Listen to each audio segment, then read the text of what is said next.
যে 2 মাস বলেছে তো 3 মাসের মধ্যে প্রসেস কমপ্লিট করতে হবে। যারা চাকরি করছেন,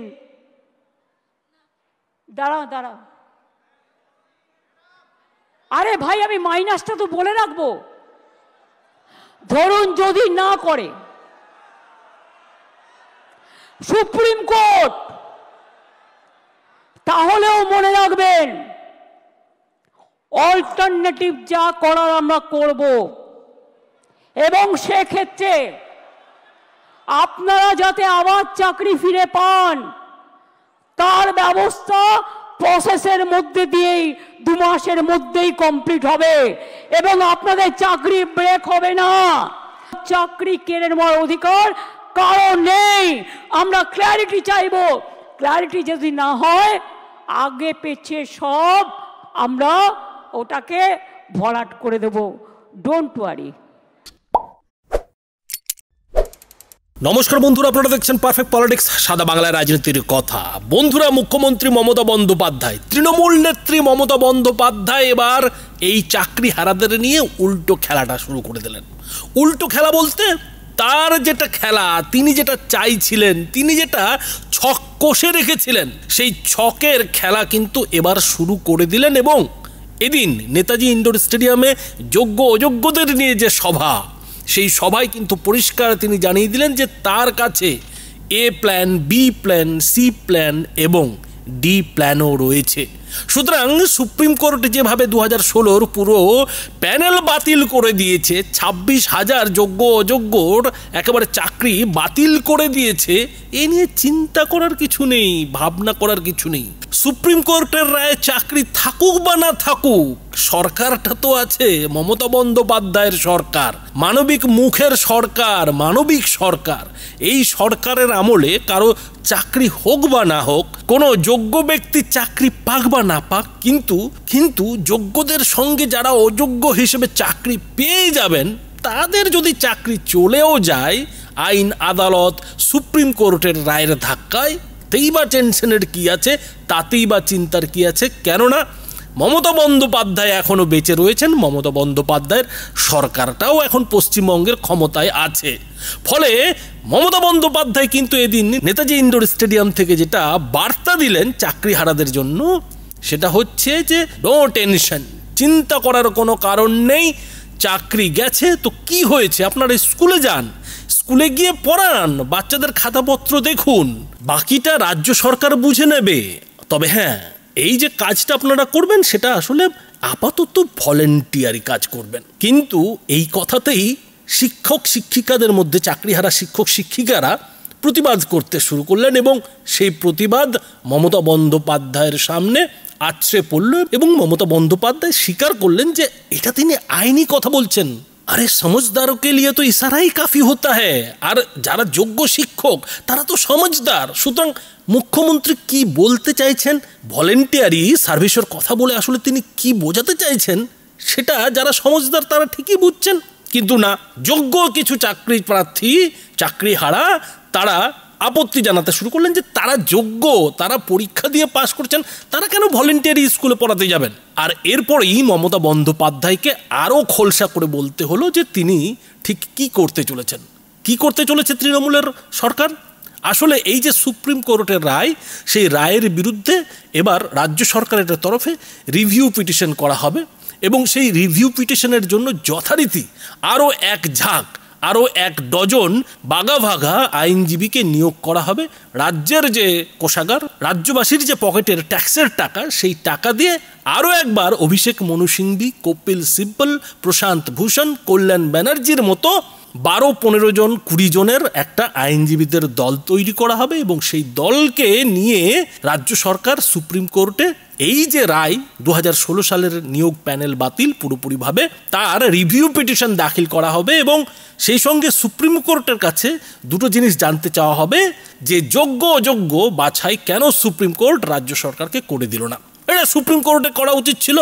মমতা বন্দ্যোপাধ্যায় যেটা বলছেন যে এটা সুপ্রিম কোর্টেরই করা উচিত ছিল, যে কারা যোগ্য কারা অযোগ্য সেই বাছাইয়ের কাজটা সুপ্রিম কোর্টের করা উচিত ছিল। কেন করে দেওয়া হলো না, সেটা নিয়ে রাজ্য সরকার সুপ্রিম কোর্টের কাছে এই রিভিউ পিটিশন জানতে চাইবে।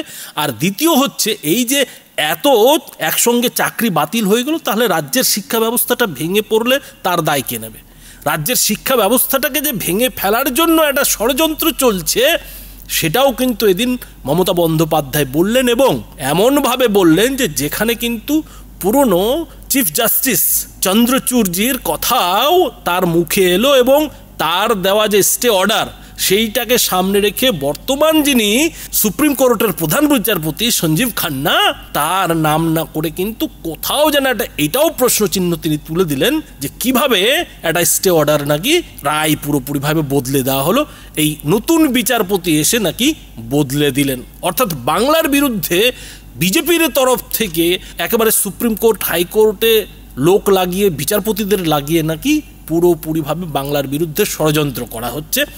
আর এই ষড়যন্ত্রের ফলেই বাংলার শিক্ষা ব্যবস্থাকে ভেঙে ফেলার একটা চক্রান্ত চলছে। তা না হলে মধ্যপ্রদেশে ব্যাপম হলো, উত্তরপ্রদেশে শিক্ষক নিয়োগ দুর্নীতি হলো, বিহারে শিক্ষক নিয়োগ দুর্নীতি হলো, এমনকি ত্রিপুরাতেও শিক্ষক নিয়োগ দুর্নীতি হলো, কোথায় কি হলো? কোথাও কিছুই হয়নি। কিন্তু এই পশ্চিমবঙ্গে একেবারে 26,000-এর পুরো প্যানেলই বাতিল হয়ে গেল। তার মানে কি? তার মানে হচ্ছে যে পশ্চিমবঙ্গের বিরুদ্ধে নাকি ষড়যন্ত্র হচ্ছে। এইখানেই যেটা প্রশ্ন উঠছে, বিরোধীরা যেটা প্রশ্ন তুলছেন যে তাহলে কি মমতা বন্দ্যোপাধ্যায় ধরেই নিয়েছিলেন যে মধ্যপ্রদেশে যেভাবে ব্যাপম কেলেঙ্কারিতে কারোই কিছু হয়নি, ঠিক একই ঘটনা পশ্চিমবঙ্গে ঘটবে, পশ্চিমবঙ্গের সঙ্গেও হবে, এবং কারো কিছুই হবে না। মাঝখান থেকে যে কাজটা আসলে করার, সেই কাজটা তিনি কিংবা তার সরকার কিংবা তার সাঙ্গপাঙ্গরা করে একেবারে গঙ্গা জলে হাত ধুয়ে হাত পরিষ্কার করে ফেলবেন, এমনটাই কি ভেবেছিলেন? তা না হলে আজকে তার মুখ দিয়ে এই আক্ষেপটা বেরোচ্ছে কেন? এই প্রশ্নটা কিন্তু বিরোধীরা তুলছেন যে উত্তরপ্রদেশে কি হয়েছে না হয়েছে, মধ্যপ্রদেশে কি হয়েছে না হয়েছে, বিহারে কি হয়েছে না হয়েছে, তার সঙ্গে পশ্চিমবঙ্গের তুলনা আসে কোত্থেকে? আর যখন তিনি মধ্যপ্রদেশের কথা বলছেন, উত্তরপ্রদেশের কথা বলছেন, তাহলে তিনি পাঞ্জাবের কথা বলছেন না কেন? পাঞ্জাবেও কিন্তু শিক্ষা নিয়োগ দুর্নীতি হয়েছিল, এবং সেই শিক্ষা নিয়োগ দুর্নীতিতে কিন্তু যে সরকার, সেই সময় ওম প্রকাশ চৌটালার সরকার, সেই ওম প্রকাশ চৌটালা কিন্তু জেলে গিয়েছিলেন। আর এই যে জেলে যাওয়ার কথাটা, সেটা কিন্তু এদিন মমতা বন্দ্যোপাধ্যায়ের ভাষণে দুবার এলো। তিনি কিন্তু বললেন যে তাকে জেলেও যেতে হতে পারে। কিসের জন্য জেলে যেতে হতে পারে সেটা কিন্তু পরিষ্কার করে বলেননি, তবে এদিন তিনি স্বীকার করলেন যে তাকে জেলেও যেতে হতে পারে। এবং এই জেলে যাওয়ার ব্যাখ্যা দিতে গিয়ে তিনি যেটা বললেন যে যেভাবে তিনি চাকরি হারাদের হয়ে লড়াইটা লড়ছেন, চাকরি হারাদের চাকরি ফিরিয়ে দেওয়ার ব্যবস্থা করছেন, তাতে তাকে হয়তো জেলেও যেতে হতে পারে। এখন এখানেও প্রশ্ন উঠছে যে তিনি কি এমন কাজ করছেন, কেনই বা করছেন যে তাকে এই চাকরি হারাদের চাকরি ফিরিয়ে দেওয়ার জন্য, যোগ্য চাকরি প্রার্থীদের চাকরি ফিরিয়ে দেওয়ার জন্য জেলে যেতে হবে? তাহলে কি কোথাও এমন কাজ তিনি করেছেন যে তাকে জেলে যাওয়ার কথাটা মাথায় আনতে হচ্ছে? কেননা আজকে কিন্তু তিনি তার ভাষণে এটাও বলছেন যে তিনি এবার তদন্ত করে দেখবেন যে কে যোগ্য আর কে অযোগ্য। ভাবুন একবার, সিবিআই যখন তদন্ত করছে, তার ডিপার্টমেন্ট যখন তদন্ত করছে, তখন কিন্তু মুখ্যমন্ত্রী বলছেন যে তিনি কিছুই জানেন না। 9 বছর ধরে এই যোগ্য অযোগ্যের আদালতে লড়াই চলছে, তর্ক বিতর্ক চলছে, অথচ মুখ্যমন্ত্রী তখন বলছিলেন যে তিনি কিছুই জানেন না, কিছুই জানতেন না। আজকে 9 বছর পরে যখন সুপ্রিম রায় বেরোলো, এখন মুখ্যমন্ত্রী বলছেন যে তিনি নিজে সমস্ত কিছু নথিপত্র খতিয়ে দেখবেন এবং নিজেই ঠিক করবেন যে কারা যোগ্য কারা অযোগ্য। আর যাদের তিনি মনে করবেন যে যোগ্য, তাদের তিনি অবশ্যই চাকরিটা ফিরিয়ে দেবেন। আর যারা অযোগ্য, তাদেরও কথা ভেবে দেখা হবে, তাদেরও এখনই ফেলা হচ্ছে না, তাদেরও কি করে অ্যাডজাস্ট করা যায় সেটাও নাকি ভেবে দেখা হবে। অর্থাৎ মমতা বন্দ্যোপাধ্যায় এতদিন নিজেকে লয়ার বলে দাবি করেছেন যে তিনি লয়ার প্র্যাকটিস করেছেন, এর আগে অনেক নাকি মামলাও লড়েছেন। আজকে কিন্তু তার কথাতে কোথাও যেন মনে হলো যে এবার তিনি জাস্টিসও হতে চলেছেন, মানে এবার তিনি বিচারপতিরও কাজ একাই করবেন, সিবিআইয়েরও কাজ তিনি নিজের হাতে করবেন। কিন্তু এই কাজটাই এতদিন মমতা বন্দ্যোপাধ্যায়কে করতে দেখা যায়নি, বরং তার বদলে বারবার তাকে বলতে শোনা গেছে যে তিনি কিছুই জানতেনই না, তার কাছে কোনো খবরই ছিল না। আবার সেই সঙ্গে একই ভাষণে তিনি এটাও বলছিলেন যে কাজ করতে গেলে তো একটা ভুল হয়তো হয়েছে, তো সেসব শুধরে নেওয়ার জন্য সুযোগ দিতে হবে। এবং আজকেও কিন্তু তিনি একই কথা বলেছেন যে ভুল হয়তো কাজ করতে গিয়ে হয়েছে। তিনি সুপ্রিম কোর্টের কাছে আশা করেছিলেন যে এই ভুল শুধরে নেওয়ার জন্য রাজ্য সরকারকে সুযোগ দেওয়া হবে, সেই সুযোগটা কিন্তু দেওয়া হয়নি। ভুল করার নাকি অধিকার সবারই আছে, আর ভুল শুধরে নেওয়ার তার জন্য সুযোগ দিতে হবে তো, কিন্তু সুপ্রিম কোর্ট সেই সুযোগটা নাকি দেয়নি। কিন্তু মমতা বন্দ্যোপাধ্যায় বেমালুম এই কথাটা চেপে গেলেন যে কিভাবে হাইকোর্ট থেকে শুরু করে সুপ্রিম কোর্ট বারবার এই এসএসসিকে যোগ্য অযোগ্যদের তালিকা জমা করতে বলেছে, কিভাবে যোগ্য অযোগ্যদের আলাদা করার জন্য বারবার হাইকোর্টের সিঙ্গেল বেঞ্চ থেকে শুরু করে ডিভিশন বেঞ্চ এবং সুপ্রিম কোর্টের তরফে রাজ্য সরকারকে নোটিশ পাঠানো হয়েছে, চাপ দেওয়া হয়েছে, কিন্তু তারপরেও রাজ্য সরকারের তরফ থেকে যোগ্য অযোগ্য বাছাই করা কিন্তু হয়নি। এখন মমতা বন্দ্যোপাধ্যায় বলছেন, মুখ্যমন্ত্রী বলছেন যে তিনিই নাকি এখন তথ্য প্রমাণ হাতে নিয়ে নিজেই যোগ্য অযোগ্য বাছাই করতে বসবেন। কথা হচ্ছে তো তাহলে যেসব ওএমআর সিট পুড়িয়ে দেওয়া হয়েছে, জ্বালিয়ে দেওয়া হয়েছে বলে সিবিআই তদন্তে উঠে এসছে, যেসব তথ্য লোপাটের কথা সিবিআই তদন্তে উঠে এসেছে, সব কিছুই কি মিথ্যে? তাহলে কি কোথাও তথ্য লুকিয়ে রাখা রয়েছে, নথিপত্র লুকিয়ে রাখা হয়েছে? তা না হলে মুখ্যমন্ত্রী কি করে নিজে এখন সেই সব তথ্য প্রমাণ খতিয়ে দেখে যোগ্য অযোগ্য আলাদা করবেন? প্রশ্ন হচ্ছে যে সেই তথ্য প্রমাণ যদি থেকে থাকে তাহলে এতদিন কেন সিবিআইয়ের হাতে তুলে দেওয়া হলো না? কেনই বা রাজ্য সরকার আদালতের হাতে তুলে দিল না, সুপ্রিম কোর্টের হাতে তুলে দিল না? এই প্রশ্নগুলো কিন্তু উঠছে, কিন্তু মমতা বন্দ্যোপাধ্যায় সেই সব প্রশ্নের তোয়াক্কা না করে নিজের মতো করে এদিন যেটা জানিয়ে দিলেন যে চিন্তা করার কোনো কারণ নেই, নিশ্চিন্তে থাকুন। চাকরিহারাদের তিনি বলছেন যে নিশ্চিন্তে থাকুন, চিন্তা করবেন না, কাজ করে যান এবং যে ক্ষতিটা হয়েছে সেটা তিনি ভরাট করে দেবেন, পুষিয়ে দেবেন। অনেকটা পুকুর ভরাট করার মতোই হয়তো মমতা বন্দ্যোপাধ্যায়ও চাকরিহারাদের চাকরি ভরাট করবেন, আর সেই চাকরি ভরাট করতে গিয়ে বিধানসভায় হয়তো নতুন বিল নিয়ে আসবেন। সেই বিলকে তৃণমূল যেহেতু বিধানসভায় একতরফাভাবে বিল পাশ করিয়ে নিতে পারে, সুতরাং গায়ের জোরে সেই বিল বিধানসভাতে পাশও হবে। আর সেই রকমই কিন্তু একটা ইঙ্গিত এদিন চাকরিহারাদের শান্ত করতে, চাকরিহারাদের ক্ষোভ দূর করতে মমতা বন্দ্যোপাধ্যায় তার ভাষণে দিলেন। আর এই যে তার ভাষণ, এই ভাষণে কথা দিতে গিয়ে, চাকরিহারাদের চাকরি ফিরিয়ে দেওয়ার কথা দিতে গিয়ে তিনি ঠিক কী বললেন বন্ধুরা দেখুন। আজকে আমার এখানে উপস্থিত সমস্ত বঞ্চিত যারা একটা কলমের খোঁচায় জীবনটাকে সংকটের মধ্যে এনে দাঁড় করিয়েছেন, ভাববেন না আমরা এটাকে ভালোভাবে মেনে নিতে পেরেছি। আপনাদের শোকে আমাদের হৃদয়ও পাথর হয়ে গেছে। আপনাদের শোকে আমরা মানবিক মানুষ, মনে রাখবেন আমাদের রক্ত যেমন আছে, মাংস যেমন আছে শরীরে, আমাদের হৃদয়ে কিন্তু পাথর নেই। এবং তাই কথা বলার জন্য আমাকে জেলেও ভরে দেওয়া যেতে পারে, কিন্তু আই ডোন্ট কেয়ার। আমি মনে করি মানুষ যখন বিপদে পড়ল, সে লাল কি সাদা কি হলুদ বা সবুজ আমার দেখার দরকার নেই। তাদের পাশে দাঁড়িয়ে তাদের অহংকার, তাদের মর্যাদা, তাদের সম্মান, তাদের অস্তিত্ব, তাদের অস্মিতা সব কিছু ফিরিয়ে দেওয়ার দায়িত্ব আমরা কেউ অস্বীকার করতে পারি না। আমি দেখছিলাম পুরো কেস স্টাডি করে, আমার সাথে অনেক ভাইস চ্যান্সেলররা এখানে আছেন, আপনাদের সাপোর্ট দিতে এসছেন। তেজিমালা, গুরুমনাগ, এমনকি দার্জিলিং থেকে এসছেন vice chancellor, professor Dipankar Kar vice chancellor, Amiya Kumar Panda vice chancellor, Rupkumar Barman vice chancellor, professor Saurin Bandyopadhyay vice chancellor, professor Gautam Ghosh vice chancellor, এছাড়াও ডিপ্রাইভ টিচার অ্যাসোসিয়েশনের আজারউদ্দিন হালদার, পায়েল মিশ্র, ধীতিশ মণ্ডল সহ সুভদ্রা, আবুল বাসার, বিখ্যাত নলিনী বেরা সহ আমার সহকর্মীরা সহ সকলে এখানে আছেন। চিফ সেক্রেটারি নিজে এখানে আছেন মনোজ পন্ত, আমার এখানে এডুকেশন মিনিস্টার আছে, এডুকেশন সেক্রেটারি আছে, আমার এখানে আরও 5-6 জন মিনিস্টার আছেন। আমি আপনাদের বলবো, যারা যোগ্য, যারা বঞ্চিত হয়েছেন, আসুন আমরা দুটো ভাগে ভাগ করি। এখনো পর্যন্ত সুপ্রিম কোর্ট আমাদের জানাতে পারেনি কারা যোগ্য আর কারা অযোগ্য।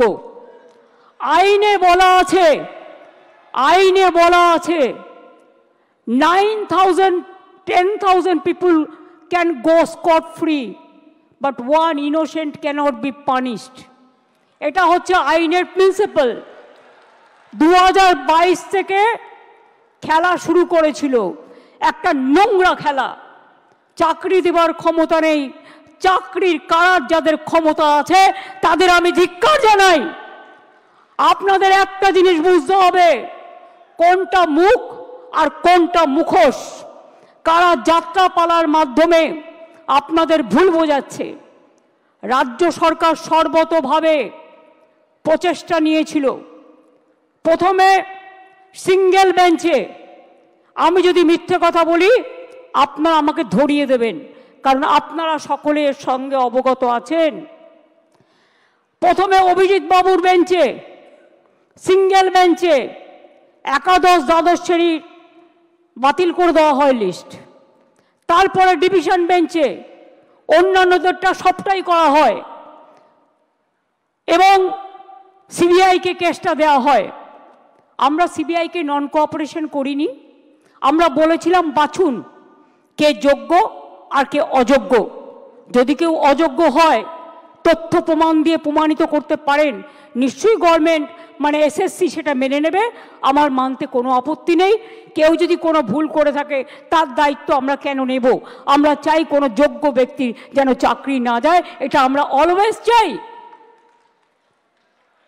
কিন্তু ব্যাপারটা কিভাবে বলা হচ্ছে, বলছে 26-এ ভোটে পরাজয় হলে আমরা চাকরি করে দেব। যারা বলছেন, আমি একটা কথা আপনাদের বলি, তারপরে আপনাদের কথায় আমরা কি করতে পারি আমি আসব।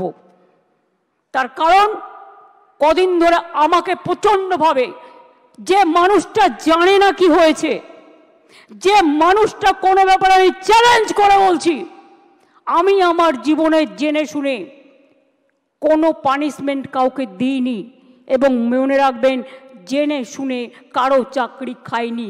তাই অনেক বদ হজম হওয়া সত্ত্বেও আমি সিপিএমের একটারও চাকরি খাইনি, যারা 34 বছর অনেক অন্যায় করে গেছে। কারণ আমি বলেছিলাম বদল চাই, বদলা নয়। কিন্তু তার মানে এই নয় তুমি গিয়ে কেন অ্যাপ্লাই করলে। ফার্স্ট কোয়েশ্চেন আমার, whether Vikas Bhattacharya will be isolated or not politically. This is my first question. CPM has to answer why he is cancelling all this list. আজকে বাইরে আমার নামে বড় বড় কথা বলছো, আমি তো করিনি, আমি তো চাকরিগুলো দিয়েছিলাম, আমার সরকার দিয়েছিল। একটা দুটো কাজ করতে গেলে ভুল হতে পারে, সে ভুল সংশোধন করে নেওয়ার জন্য তুমি প্রশাসনকে সময় দাও, তা তো তোমরা দাওনি। Right to make blunders, Netaji Subhash Chandra Bose বলেছিলেন ভুল করাটাও একটা অধিকার। যদি কারো ভুল হয়ে থাকে সেই ভুলটাকে সংশোধন করার দায়িত্ব কার? কোর্ট যদি প্রশাসনকে দিত, কোর্ট নিশ্চয়ই কোর্টের কথা মেনে প্রশাসন সেই কাজটা করতে পারত। তারপরে গেল ডিভিশন বেঞ্চে, সব বাতিল। আমার মনে আছে সঙ্গে সঙ্গে আমি এডুকেশন ডিপার্টমেন্টকে বললাম, সব ভালো ভালো লয়ার দিয়ে 2024-এ আমি দুর্গাপুরে মিছিল করছি ইলেকশনের সময়। তখন হঠাৎ খবর পেলাম যে, তখন কি খবর পেলাম শুনুন, যাদের ভালো লাগবে না তারা নিজেদের জায়গা মতো থাকতে পারেন, আমার কোনো অসুবিধে নেই, বাট যেটা দরকারি সেটা আমার বলতে হবে। আমার কথা আমি সারাক্ষণ গালাগালি খাবো, আর আমার কথা আমি কাউকে বলতে পারবো না ভাই বোনেরা আমার, তা কি হয়? আমরা তো সবাইকে ডেকেছি। যার ইচ্ছে থাকবেন, যার ইচ্ছে শুনবেন, যার ইচ্ছে গ্রহণ করবেন, যার ইচ্ছে বর্জন করবেন। গণতান্ত্রিক অধিকার সবার আছে, কিন্তু মনে রাখবেন মানুষ যখন বিপদে পড়ে তাকে ধৈর্য ধরে শুনতে হয়। 2024 সালে আমি আসানসোলে দুর্গাপুরে মিছিল করছি, আমার কাছে খবর এলো সুপ্রিম কোর্টে আমরা যখন অ্যাপিল করেছিলাম যে হাইকোর্টের রায়টাকে স্টে করে দেওয়ার জন্য, এবং তদানীন্তন বিচারপতি মিস্টার রেসপেক্টেড চন্দ্রজিৎ, আমাদের চন্দ্রচূড়জি সেটাকে স্টে করে দেন। অর্থাৎ হাইকোর্ট থেকে যে ভবিষ্যৎটা অনিশ্চিত হয়েছিল সেই ভবিষ্যৎটা তিনি নিশ্চিন্ত করে দেন। তারপর আবার দেখলাম আর একজন বিচারপতি এলেন, একজন প্রধান বিচারপতির একটা রায়কে আর একজন প্রধান বিচারপতি সম্পূর্ণভাবে যোগ্য অযোগ্য না দেখে বাতিল করে দিলেন। মনে রাখবেন, আমায় যদি কেউ চ্যালেঞ্জ করে আমি কিন্তু চ্যালেঞ্জটাকে মোকাবিলা করতে জানি। আমি কোর্টকে বলছি না, এটা কোর্টের দোষ নয়, দোষ তো সেই মুখ আর মুখোশদের যারা আপনাদের নিয়ে খেলা করেছে। বাট আমি একটা কথা বলতে চাই, আমি বেঁচে থাকাকালীন যোগ্য প্রার্থীদের কারো চাকরি কেড়ে নিতে দেব না। It is my commitment.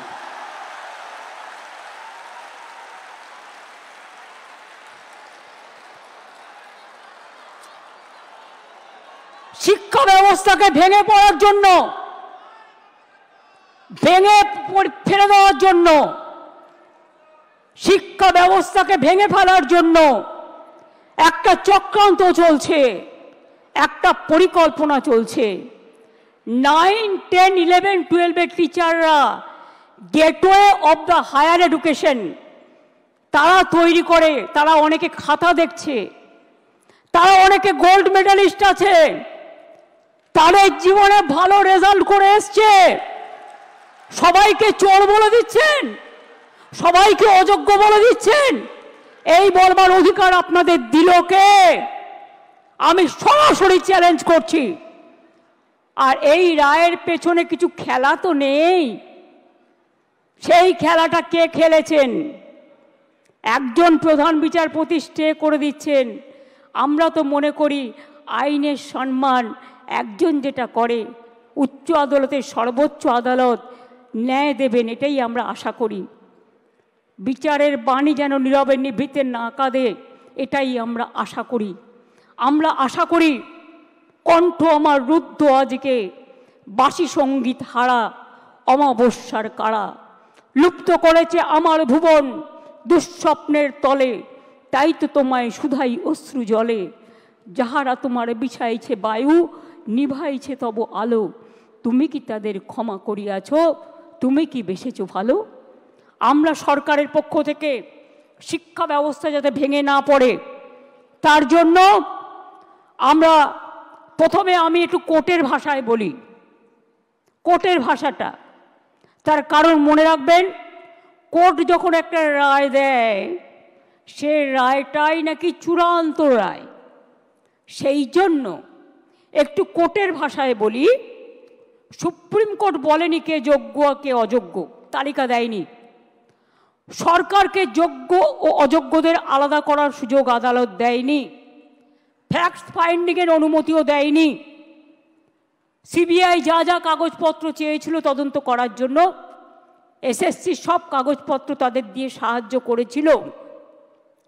আমরা লয়ার কাদের দিয়েছিলাম শুনে রাখুন।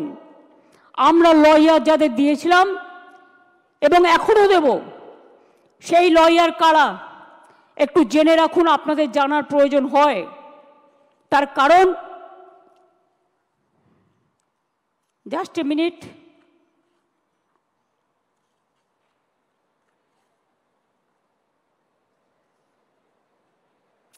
সম্ভবত আমার যতটুকু মনে আছে অভিষেক মনু সিংভি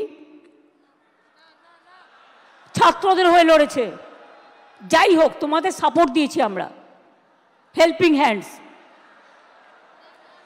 অভিষেক মনু সিংভি, এবার আমরা বলেছি, এবার আমরা কাদের নিচ্ছি সেটা বলে দিচ্ছি। আমরা অভিষেক মনু সিংভিকে বলছি, আমরা কপিল সিব্বলকে বলছি, আমরা রাকেশ দ্বিবেদীকে বলছি, আমরা কল্যাণ ব্যানার্জিকে বলছি, আমরা প্রশান্ত ভূষণকেও বলতে বলেছি, এবং তাছাড়াও আরও অনেক লিগাল ফার্ম থাকবে যারা রাজ্য সরকারের হয়ে যোগ্য টিচারদের সমর্থনে আইনের লড়াই করবে।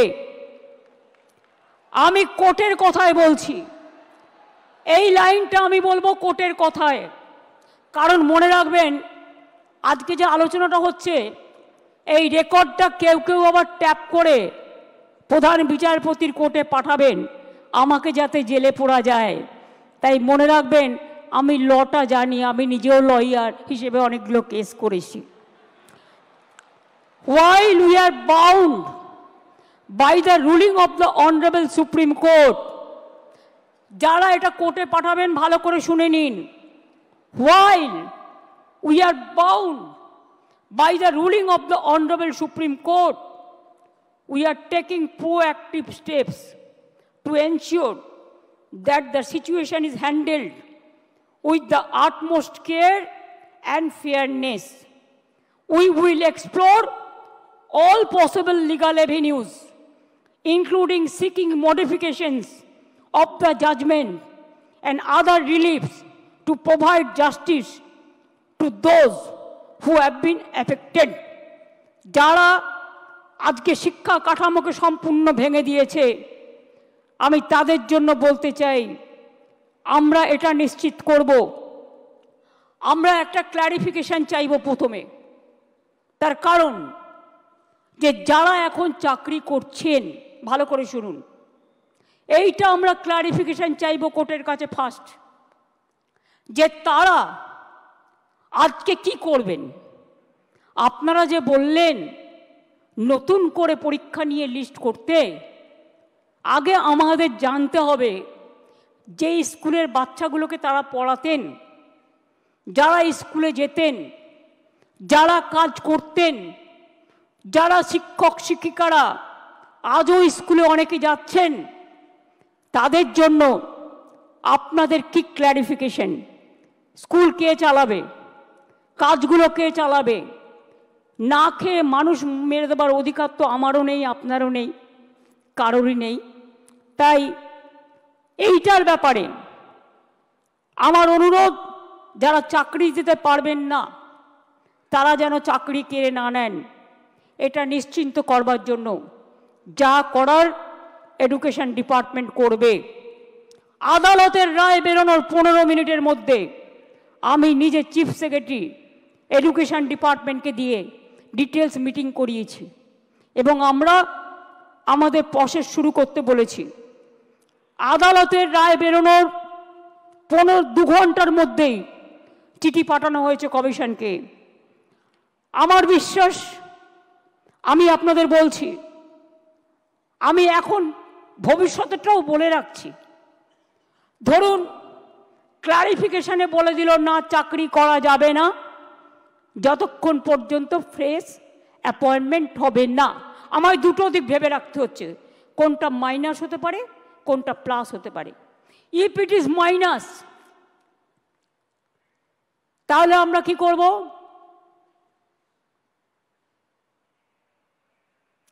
মাইনাসেরটা আমার না বলাই ভালো, আমার মাথায় কিছু আছে। আমি ধরে নিচ্ছি এটা প্লাস হবে। প্লাস মানে নিশ্চয়ই ক্লারিফাই করে let the good sense prevails, এবং তারা যারা যোগ্য তাদের চাকরি না কেড়ে নিয়ে তাদের কাজ করবার সুযোগ দেবেন। বাই চান্স যদি না দেয় তাহলেও মনে রাখবেন যারা যোগ্য তাদের চাকরি নিশ্চিন্ত করার দায়িত্ব সরকারের।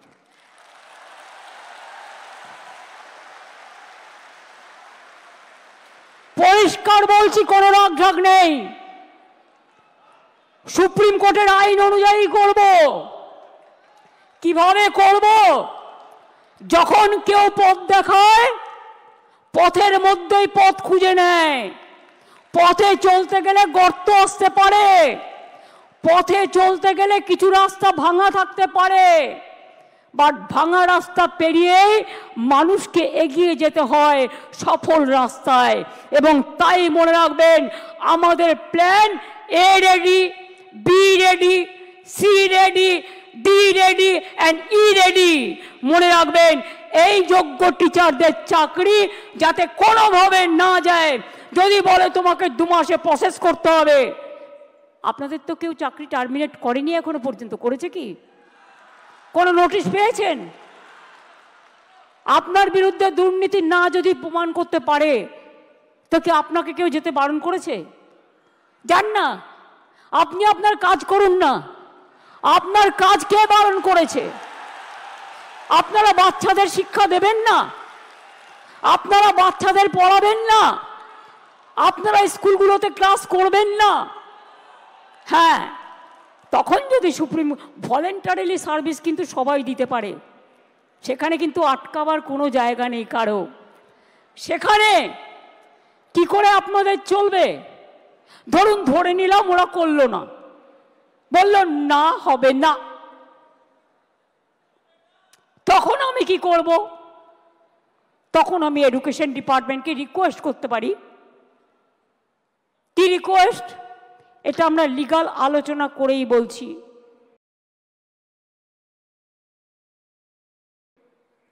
যে 2 মাস বলেছে তো 3 মাসের মধ্যে প্রসেস কমপ্লিট করতে হবে। যারা চাকরি করছেন, দাঁড়াও, আরে ভাই আমি মাইনাসটা তো বলে রাখবো। ধরুন যদি না করে সুপ্রিম কোর্ট, তাহলেও মনে রাখবেন অল্টারনেটিভ যা করার আমরা করব, এবং সেক্ষেত্রে আপনারা যাতে আবার চাকরি ফিরে পান তার ব্যবস্থা প্রসেসের মধ্যে দিয়েই 2 মাসের মধ্যেই কমপ্লিট হবে, এবং আপনাদের চাকরি ব্রেক হবে না। কারণ আপনার এক্সপিরিয়েন্স এবং অ্যাডিশনাল কনসেশন আপনারা পাবেন যারা 10 বছর ধরে চাকরি করছেন, এটা মাথায় রাখবেন।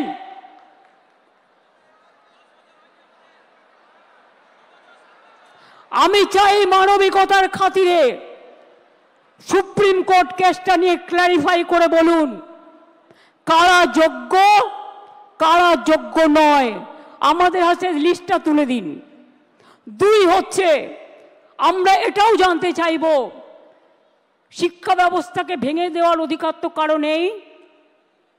2-3টে এক্সাম্পল দিচ্ছি। মধ্যপ্রদেশের ভেপম কেলেঙ্কারি, বিজেপির রাজ্যে কতজন মানুষকে খুন করা হয়েছিল? 89 জন, আজ পর্যন্ত বিচার পায়নি। নিট নিয়ে অনেক অভিযোগ উঠেছিল, সুপ্রিম কোর্ট নিট কিন্তু বাতিল করে দেয়নি। শুধু বাংলাকে টার্গেট করা হচ্ছে কেন? এটা আমরা জানতে চাই। বিহারে কি হয়েছে, রাজস্থানে কি হয়েছে, ইউপিতে কি হয়েছে? সিপিএম এর আমলে চিরকুট দিয়ে চাকরি হয়েছে এবং বিজেপি রাজ্যেও হয়েছে। অস্বীকার করতে পারবেন না। বাংলার ট্যালেন্টকে আপনারা ভয় পান। কাজে আজকে আমি কথা বলতে এসেছি, 2টো ভাগ এই পর্যায়ের, একটা যোগ্য আর একটা অযোগ্য। যোগ্যদের চাকরি যাতে যোগ্যরা ফিরে পায় মর্যাদার সাথে, সম্মানের সাথে, আমরা প্রথমে ক্ল্যারিটি চাইব। যদি ক্ল্যারিটি সুপ্রিম কোর্ট ক্লিয়ার করে দেয় আমরা সকলে গ্রেটফুল থাকব, আর যদি না করে তখন আমাদের রাস্তা থেকেই আমরা রাস্তা বের করে নিয়ে আপনাদের পাশে দাঁড়াবো, যাতে আপনাদের কোনো অসুবিধে না হয়। 2 মাস সাফার করলে 20 বছর সাফার করতে হবে না, আর ওই 2 মাসও পুষিয়ে দেবো। এটা মনে রাখবেন, আমার জীবনে কথা মানে কথা। আমি যদি কাউকে কথা দিই আমি লাস্ট পর্যন্ত সেই কাজটা করে দেখাই। কারো দোয়া ভিক্ষে চাই না, আপনাদের ভিক্ষা করে খেতে হবে না। আমি জানি অনেক পরিবার আছে যারা গাড়ির জন্য লোন নিয়েছেন, বাড়ির জন্য লোন নিয়েছেন, বাচ্চার পড়াশুনো চালান, বৃদ্ধা বাবা মাকে দেখেন, ওষুধের খরচা দেন, সংসার চালান, নতুন করে বিয়ে করেছেন, তাদের সংসার তৈরি করেছেন। আপনারা কি ভাবেন আমি এত বোকা যে তাদের সবটা বাতিল করে দেব? তারা অযোগ্য নয় জেনেও? এটা হতে পারে না। যারা যোগ্য নিশ্চিন্তে থাকুন, ভরসা রাখুন, আস্থা রাখুন, পাবেনই, চিন্তা করবেন না। কারো চাকরি কেড়ে নেওয়ার অধিকার কারো নেই। আমরা ক্ল্যারিটি চাইব, ক্ল্যারিটি যদি না হয় আগে পেছে সব আমরা ওটাকে ভরাট করে দেব। ডোন্ট ওয়ারি, আপনারা পড়াশোনা করুন, আপনারা বাচ্চাদের মানুষ করুন, আপনারা সার্ভিসে যান, ভলেন্টারিলি সার্ভিস করুন। কেন আপনারা ভলেন্টারিলি করবেন? তার কারণ আমাদের সুপ্রিম কোর্টে ক্লারিফিকেশনের জন্য যেতে হচ্ছে বলে আইন মোতাবেক আমরা চাই আইন আপনাদের সুরাহা করুক। আর যারা রাস্তায় দাঁড়িয়ে চিৎকার করে আমায় গালাগালি দিচ্ছেন তাদের বলবো, আপনারা তো চারিদিকে লোক পুষে রেখেছেন, এই রায় তো আপনারা কলকাঠি নাড়েননি তো। মমতা ব্যানার্জিকে খাস্তা করতে গিয়ে মনে রাখবেন টিচারদের চাকরি কেড়ে নেবেন না, ওদের জীবন যৌবন কেড়ে নেবেন না, যোগ্যদের চাকরি কাড়বেন না, যোগ্য প্রার্থীদের অমর্যাদা করবেন না। মমতা ব্যানার্জিকে হাজারবার আপনারা মিথ্যে কথা বলতে পারেন, কুৎসা করতে পারেন, চক্রান্ত করতে পারেন, মনে রাখবেন সুস্থ বাঘের থেকেও আহত বাঘ আরো ভয়ঙ্কর।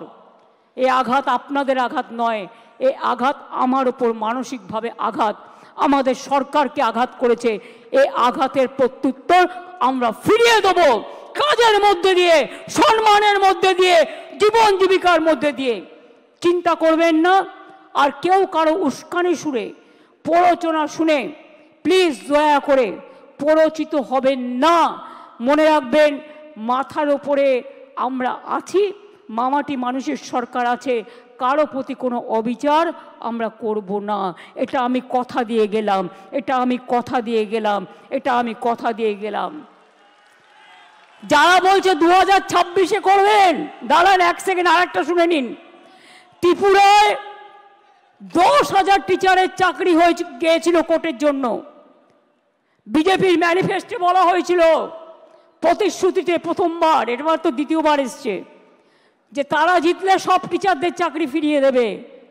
দেয় তো নি, উপরন্তু যারা প্রতিবাদ করতে গিয়েছিল তাদের মাথাগুলো মেরে ফাটিয়ে দিয়েছে। সুতরাং মনে রাখবেন, এদের বিশ্বাস করবেন না, এরা দুমুখে কেউটে সাপ। আমরা এক নয়, এটা মাথায় রাখবেন। আম গাছে কখনো আমরা ফলে না, আর আমরা গাছে কখনো আম ফলে না, এটা মাথায় রাখবেন। এবং তাই এই কেসটাও আমরা লড়বো, just like a royal Bengal tiger.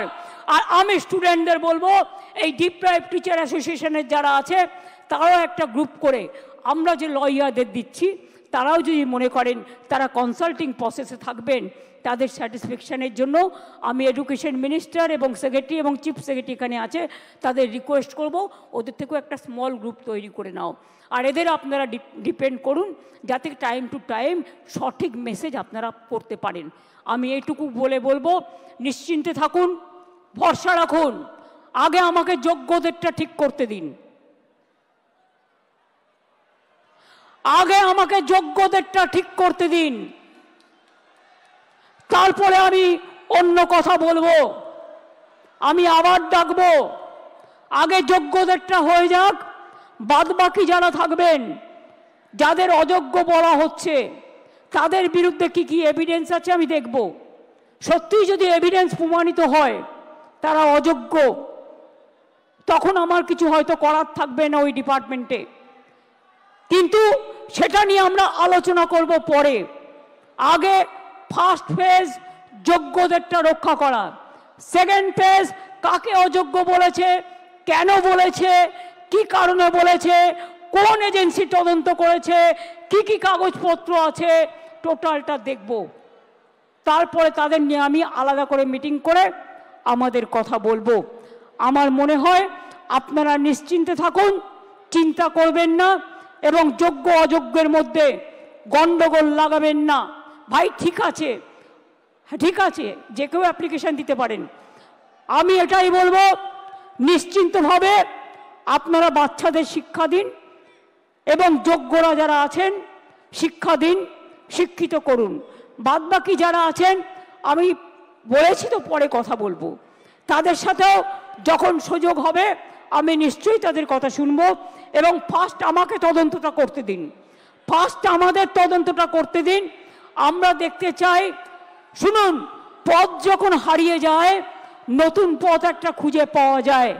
কাজেই দুটো পথই আমাদের কাছে, আমরা ক্লারিফিকেশন চাইব, আইনের ধারা অনুযায়ী কাজ করব, আইন মোতাবেক কাজ করব, বাট কারো চাকরি যাওয়াটা আমাদের ধর্ম নয়, চাকরি ফিরিয়ে দেওয়াটা, চাকরি করে দেওয়াটা আমাদের ধর্ম। আমি এইটুকু বলে আমি আশা করব শিক্ষক শিক্ষিকারা তাদের কাজে তারা যেমনভাবে কাজ করছেন তারা কাজ করবেন, তাদের যেন কোনো রকমভাবে কোনো অসুবিধে না হয়। শিক্ষক না হলে আমার শিক্ষা ক্ষেত্রটাই টোটাল কোলাপস করে যাবে, বাচ্চারা পড়াশোনা করতে পারবে না। অনেকে খাতা দেখছেন, তারা খাতা দেখতে পাচ্ছে না। ভাই দাঁড়াও, তুমি কি অযোগ্য লিস্টে আছো? দাঁড়াও, তুমি কি অযোগ্য লিস্টে আছো? তুমি যোগ্য না অযোগ্য লিস্টে? তো যোগ্যদেরটা তো বলে দেওয়া হয়েছে, আবার কি? We have said everything. I think it is clear, it is very clear, nothing is left out. বলে দিয়েছি যারা যোগ্য তারা পাবেন, চিন্তা করার কোনো কারণ নেই। গায়ের জোরে ফোর্সফুলি তর্ক করে কিছু হয় না, ভালোবাসার দ্বারা যেটা হয়। তাই আপনাদের বলবো, এরপরেও যদি কারো কিছু বলার থাকে, আপনারা যে স্মল গ্রুপ আমরা তৈরি করে দিচ্ছি তাদের মাধ্যমে এডুকেশন মিনিস্টারকে মিট করে কথা বলুন। আমি যোগ্যদের চাকরি কাড়ব না, যেমন করেই হোক কোনো না কোনো ব্যবস্থা করে দেব, আমি এটুকু আপনাদের বলতে পারি। চিন্তা করবেন না, আগে কোর্টে যাব, কোর্টে গিয়ে কোর্টের সিদ্ধান্ত জানবো, কোর্টে ক্লারিফিকেশন নেব, তারপরে কি ব্যাপার কি ব্যাপার ওটা তো আমি আইনের ব্যাখ্যা বললাম।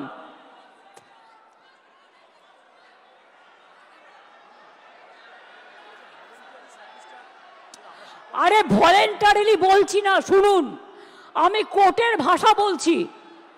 Please understand, now we are under the court verdict and court judgment. আর আপনাদের রিপ্রেজেন্টেশন এখানে আছে।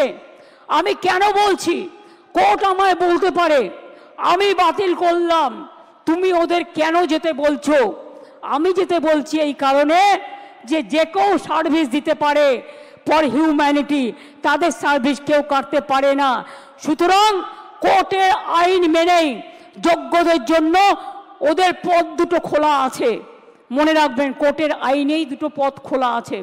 সেই পথ খোলা থেকেই আমরা আপনাদের ব্যবস্থা করে দেব যাতে কেউ চাকরি না হারান। প্লিজ আন্ডারস্ট্যান্ড, আমাদের কোর্টের অর্ডারও মানতে হবে, কোর্টে ক্লারিফিকেশনও চাইতে হবে, রিভিউ পিটিশনও করতে হবে। সেই জন্য বলছি, যতক্ষণ পর্যন্ত রিভিউ পিটিশনটা ক্লিয়ারেন্স না হচ্ছে আপনারা আপনাদের কাজ তো করতে পারেন। কে বাধা দিয়েছে? আপনাদের তো গভর্নমেন্ট থেকে টার্মিনেট লেটার দেয়নি। So why you are asking me? Don't repeat this question না, এটা আপনার মাইনাস হতে পারে। বুদ্ধি খরচ করুন, বুদ্ধিমানেরা বুদ্ধি খরচ করে, বুদ্ধি খরচ করে কাজ করুন।